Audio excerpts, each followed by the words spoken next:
guys, did you miss me? It's been a little while since I've been on camera, but this time I'm not talking about sports.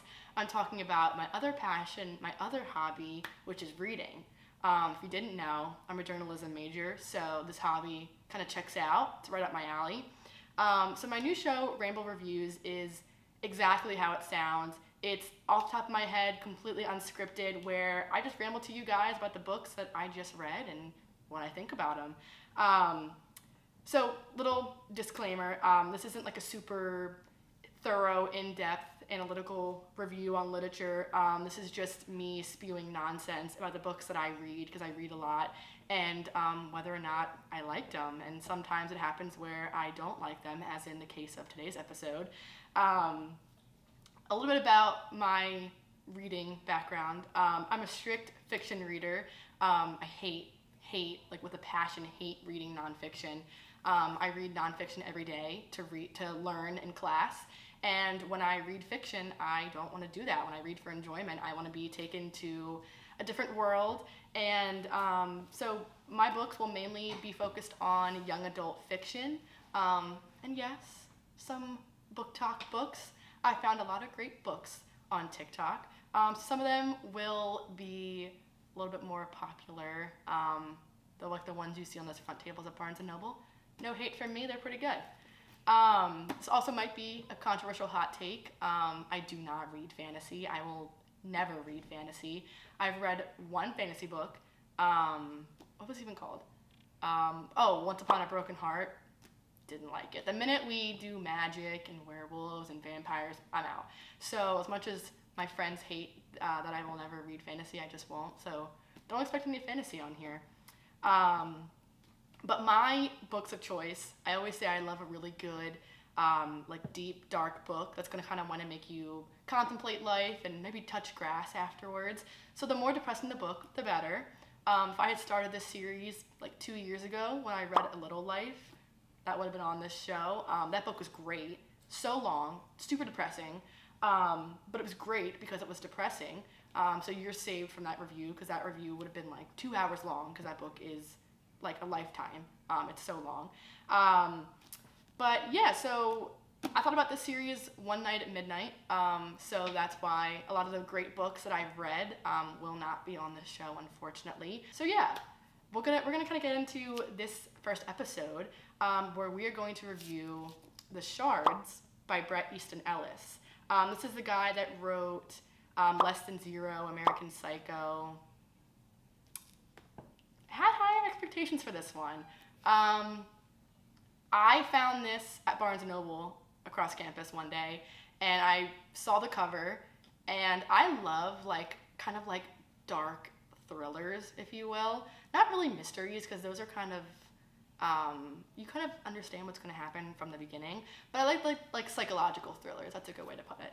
And so I read the back of this blurb, and I was like, oh, I love that, and I'm definitely going to get this. And then a year later, I was in Barnes & Noble a couple weeks ago, and I picked this up, and this kind of came out at the time when the Monster series on Netflix, the Eric and Lyle Menendez story, came out, and this book is very fitting in that kind of vibe that was going on in September-ish, because this book is all about crime in the 1980s in Los Angeles, which I think is a really fascinating topic and genre. So this book was kind of very fitting for that vibe. So I feel like it was a good time to read this. So this book focuses on this character, which is actually the guy's real character, the author's real person. This book is categorized as a fictionalized memoir, which is kind of confusing, because you see memoir and you're like, oh, okay, cool. So this happened in real life, and this is what happened to this guy. And then it's fictionalized, so you're like, okay, it didn't happen. But what didn't happen? Because the book is written from the perspective of this guy, Bret, when he was a 17-year-old at a prep school in Los Angeles and in the 1980s. And so basically, when you come to find out at the very end of the book, is that every single thing in this was fictionalized besides for Bret himself. And so that's really confusing when you're going through the story, because you're like, no way, this happened in real life. Let me Google this killer that they're talking about, and then you Google it, and you're like, oh, that guy didn't exist. So anyway, This book follows Bret and his kind of core group of friends as they're in their senior year of high school. And it's a cool concept, but what I came to not like the fact that it focused on a group of really wealthy, really entitled, rich white kids in Los Angeles. And it just focused on them kind of like their high school life, but it's not really like a typical high school life. It talks about how like they went to bars and parties and did all these drugs and were, exploring and finding out about their sexuality. And you're like, okay, like it could be cool. And then the cool part of this book, which is what got me into reading it, was this core group of friends, they meet this new kid that comes to the school. His name's Robert Mallory. And he's this like really like handsome, like model-esque kind of guy, but he's kind of weird, and no one picks up on like his vibe besides this guy Bret. And he comes at a time when crime has kind of like taken over the like Los Angeles and like where these kids live. And the serial killer is called the Trawler, and he basically goes around and has like a couple months long killing spree, and then takes a couple months off, comes back, the whole serial killer thing. But the telltale signs of this serial killer, the Trawler, is that he usually targets like young women, and he'll start by taking, like if they have like a pet, like a cat or a dog or whatever, he'll start by taking the animal, and the animal just goes missing. And then he or she, I guess we could say, will come into the victim's home and like rearrange their furniture and like do things to kind of like throw them off a little bit. And then the victim will receive phone calls. But the phone calls, like when they pick up, no one answers. You just hear this person, this killer, like breathing into the receiver. And then the killer will usually leave their victim some sort of like memento, so like a poster for a band or a movie, or like something that doesn't really make any sense, but these kids just think like, oh, like it popped into my mailbox, like I'll take it. And mind you, it's the 80s, so like no one's quite as hyper aware of what's going on around them, and people are a lot more lenient. So basically this book, like I rated it a 2.5 out of 5 stars, rounded up to 3 because Goodreads doesn't let you do half stars. I was just disappointed because this book had a lot of potential, because it started off like kind of eerie, kind of creepy, and you're like, oh, like who's this Robert Mallory kid? Like he definitely has something about him. And it ended, and you're kind of just like, that's it? Like that's all we got? That's where we ended? So basically, Robert comes to the school, and Bret, he's dating this super popular, super rich, super pretty girl named Deborah, or Debbie, or whatever. And Bret is struggling a lot with his sexuality throughout the book, because he knows, and the characters, and the readers reading the book, like, we know that he's gay, or at least maybe bi, like, so that, and he makes it known, like, he has a crush on this kid Matt, on this kid Ryan, on his friend Tom, like, and he says it, and he also like acts on it. So he'll act on it with Matt, act on it with Ryan. He won't do it with Tom because Tom's his best friend, but Tom's also dating Susan, and Susan, Debbie, Tom, and Bret are like this core friend group.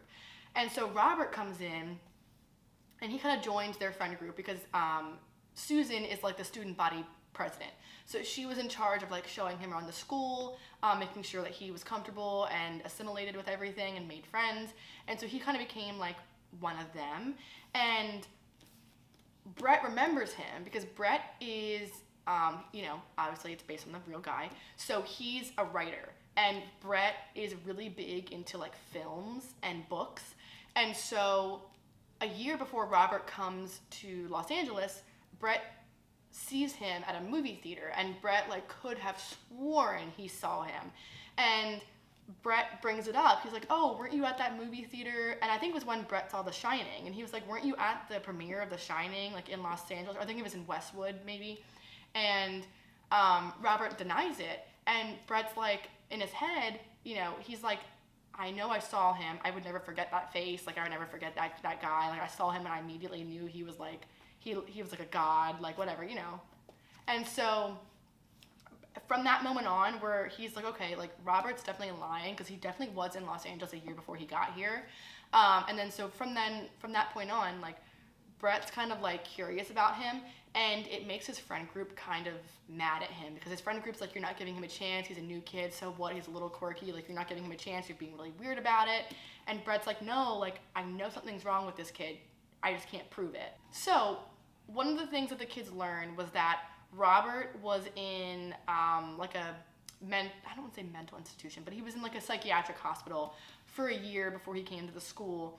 And everyone else is kind of like, oh, okay, like whatever. But like Bret is like, okay, something totally wrong is, like something's wrong with this kid. Like something about him is wrong. And so Bret develops this really unhealthy obsession with Robert. And as, you know, Bret and his friends fall into this whole like partying, doing a bunch of drugs that they do, like Quaaludes and something like that, something that like normal people at high school age like don't do. So part of that was also like me being like, like okay, they're doing drugs again, like they're smoking weed, like okay, like can we move on? So anyway, he gets this unhealthy obsession with Robert, and he follows him. Like after school, he'll drive and he'll follow him. And he winds up following him to this abandoned house that, you know, it says no trespassing or whatever, and he sees Robert go in.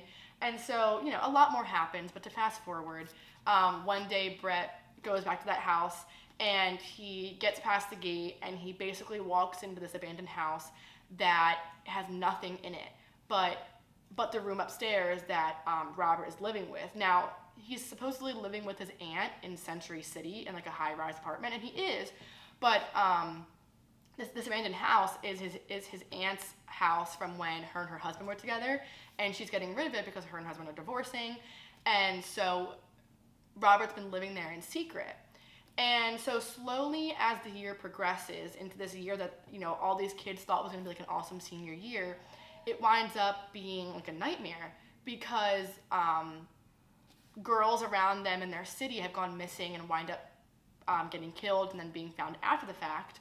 And then Matt, the kid that Bret was kind of involved with, he winds up getting really close to Robert, which Bret gets really paranoid about. And it comes out that Matt gets like brutally murdered, and it kind of like sends Bret into this like spiral of like, I know it's Robert, I know something's wrong with this kid. And then one night Robert kind of has this like manic episode where he's drunk at a party that Debbie hosts, and he has this like really manic episode where he's really weird. It kind of shocks everyone after that. And then shortly after, it comes out that Tom and Susan were attacked at her house, and Bret was also there, and Bret gets attacked also. And Robert somehow like magically appears, and Bret is positive that it was Robert who attacked them, and then kind of staged it to look like it was him. So to fast forward and to make a really long story short, this book was like 600 pages, quite a waste of time if I'm going to be so honest with you. It ends by Robert and Bret having this altercation in his aunt's house, where Bret comes to basically like interrogate him, and Robert's like, it's not me, I'm being followed, I'm not the trawler, I'm being followed by this guy and his friends who are out here killing people. I thought it was you because Bret was following him, and Robert knew Bret was following him, and they had this whole altercation. And it comes out that Robert was in a mental institution and came to live with his aunt because he had a confrontation with his dad and his stepmom and his stepsister, where he apparently I think he killed it's speculated that he killed his mom by pushing her off a balcony, and that he also assaulted his stepsister, which got him put into the institution and then got him sent to his aunt's house. And so they basically had this whole long fight where they're like stabbing each other, like everything. And Robert, to put it in a not so graphic way,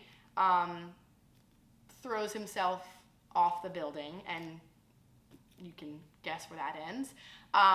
And pretty much the book ends just like that. Like, it ends with Robert dying and Bret vaguely explaining that, like, oh yeah, like, it kind of wasn't Robert who was the trawler, but we don't know who it was. And we don't know who killed Matt. We don't know who assaulted Bret and Susan and Tom. Like, you don't know. You get to the end of the book and you're like,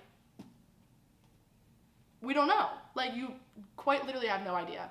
And my whole thing was this book felt incredibly repetitive. Like, the chapters were excruciatingly long, and it was the same thing after another. Like, it was basically like, oh my god, Bret being like, oh my god, I'm so paranoid about the trawler, I'm gonna take drugs to knock me out, and then wake up tomorrow and go spy on Robert, and then repeat. And it was like the same thing that happened over and over and over. And then it got weird when Robert had like a weird relationship with Debbie's dad, because you find out in the book, like, Debbie's dad is like probably also gay, and her mom has like an alcohol addiction, and nothing is ever tied up, and you get like no closure from anything. And I guess part of the reason that the book ends the way it does is that you kind of understand that Bret is this like unreliable narrator, because throughout the entire book, Bret's parents are not existent. Like, they're traveling in Europe, and so he's always home alone with his housekeeper and his dog. And so like he falls into this like super recluse kind of attitude. Like he becomes very isolated and very alienated, and all he has is like his thoughts. And he tries to become this tangible participant where he kind of like goes with the flow and like lets life happen or whatever. But like, I guess the way the book ends is because he's so unreliable, to where like his isolation makes him fall into this like pretty deep paranoia. And maybe this paranoia is kind of what made him see Robert as a killer, or what made him have this inclination that Robert was like some bad dude to begin with. But I don't know. I had really high hopes for this book. The cover is also really pretty, so that's also what drew me to it. But yeah, it wasn't that good, and I hate to say that because this book had so much potential, and I'm sure American Psycho and Less Than Zero are like phenomenal. And yeah, I think it fell flat. You got no closure. You got not a very good ending, and you kept waiting for like that like climax scene to happen, and it just like it never did. Like, it was so incredibly repetitive, and there was no substance to it really. So no hate to Bret Easton Ellis. This book had a lot of potential. It was great to begin with, just didn't end up so great. But I would be interested in reading American Psycho or another one of his books in the future. But that will be all for today's episode. Thank you so much for listening to me ramble about my first book on this show, even though it was one that I didn't really like. But make sure to keep up with me on Instagram and Goodreads. I chronicle all of the books that I read and my reviews on those books on those apps. So keep up with me, and I'll see you in the next episode.